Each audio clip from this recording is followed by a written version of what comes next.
La répression de l'immigration par le président met un nouveau groupe d'immigrants sur le qui-vive.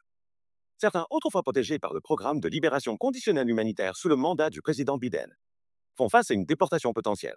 Clarté sur la façon dont l'avenir incertain se dessine maintenant pour les exilés cubains et d'autres groupes cherchant le statut de réfugiés aux États-Unis. Nous accueillons Georges Duhan, ancien directeur de l'Institut de recherche cubain à l'Université internationale de Floride. Georges, merci de nous rejoindre ce matin. Merci de m'inviter. Alors, Georges, c'était un retournement de situation assez étonnant ici. Les Cubains à Miami en particulier, il y a une population disproportionnée là-bas qui soutient le Parti républicain. Pourquoi pensez-vous qu'il y a ce revirement en termes d'essayer de renvoyer certains Américains d'origine cubaine? Cubains de retour à Cuba? Oui, comme vous le dites, les Américains d'origine cubaine ont soutenu le Parti républicain pendant des décennies. Et dans le dernier sondage, parrainé par mon université par Florida International University, 68% des Américains d'origine cubaine voulaient voter pour le président. Cependant, beaucoup d'entre eux ont été déçus car il y a plus de 110 000 Cubains maintenant qui sont arrivés aux États-Unis dans le cadre du programme de libération conditionnelle humanitaire autorisé par l'administration Biden, et ce programme a été annulé. Donc, avec ce changement, et nous parlons d'une situation qui dure depuis des décennies. Vous savez, les Cubains qui sont venus aux États-Unis ont bénéficié de ce privilège. Tant qu'ils ont touché la terre ferme, beaucoup arrivant par bateau, effectuant ce voyage de 90 miles de Cuba aux Cayes de Floride et d'autres parties de la Floride. Tant qu'ils atteignent la terre ferme, ils bénéficient d'une protection temporaire ici aux États-Unis. Ils ont soutenu le Parti républicain pendant de nombreuses décennies. Alors, comment se sentent-ils maintenant? Quel est le sentiment que vous ressentez de la part des personnes qui pourraient être affectées par cela? Je pense que c'est une position vive de la communauté cubano-américaine maintenant parce que d'une part, comme je l'ai dit, la majorité a soutenu le président Trump.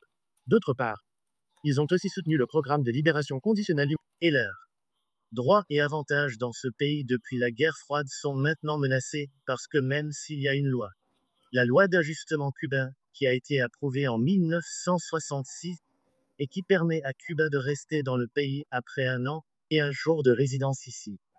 Maintenant, cet avantage est également menacé. Il y a donc plusieurs milliers en plus des 100 000 qui sont maintenant, dont le statut de libération conditionnelle a été annulé, qui ne savent pas vraiment à quoi s'attendre, s'ils peuvent devenir résidents ou en fait être contraints de vivre comme travailleurs sans papier dans ce pays. Je suis curieux, voyez-vous. 1. Vous savez, changement de parti ici. Puisque cela se produit, car certaines de ces choses se passent par certains membres du Congrès. Beaucoup ici sont des Américains d'origine cubaine qui poussent pour la déportation de moins certains Cubains ayant des liens avec les communistes. Le gouvernement communiste là-bas. Cela se passe aussi, et c'est une cause très populaire dans la communauté cubano-américaine. Même les personnes qui sont entrées dans le pays ont repris contact avec le Parti communiste à Cuba, où elles faisaient en fait partie de l'engagement inverse dans l'exil cubain. Donc, la plupart des cubano-américains sont très heureux que cela se produise. Mais en même temps, il y a beaucoup d'autres personnes qui n'ont commis aucun crime, qui n'ont vraiment aucun antécédent pénal à Cuba ou aux États-Unis et qui vont probablement, vous savez, être expulsés. Cependant, Cuba ne les accueille pas nécessairement sur l'île et ils pourraient être contraints de vivre sur le terrain. Cela va être un tournant intéressant des événements. Je veux vraiment parler des Vénézuéliens parce qu'il y a une grande population vénézuélienne qui a explosé au cours des 20 dernières années à Miami également. Et maintenant, leur statut de protection est également en train d'être retiré. Que pouvez-vous nous dire de la réaction de la communauté vénézuélienne en Floride du Sud à ce sujet? Encore une fois, je vis dans un endroit appelé Doral, qui est l'une des plus fortes concentrations de Vénézuéliens, à Miami.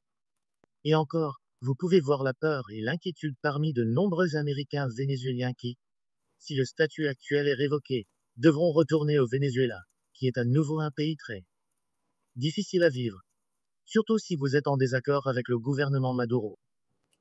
Donc, comme les Cubains, je pense que de nombreux Vénézuéliens réévaluent leur préférence de vote pour les élections de mi-mandat, bien qu'il soit peut-être trop tôt pour savoir s'il y aura un changement du Parti républicain au Parti démocrate.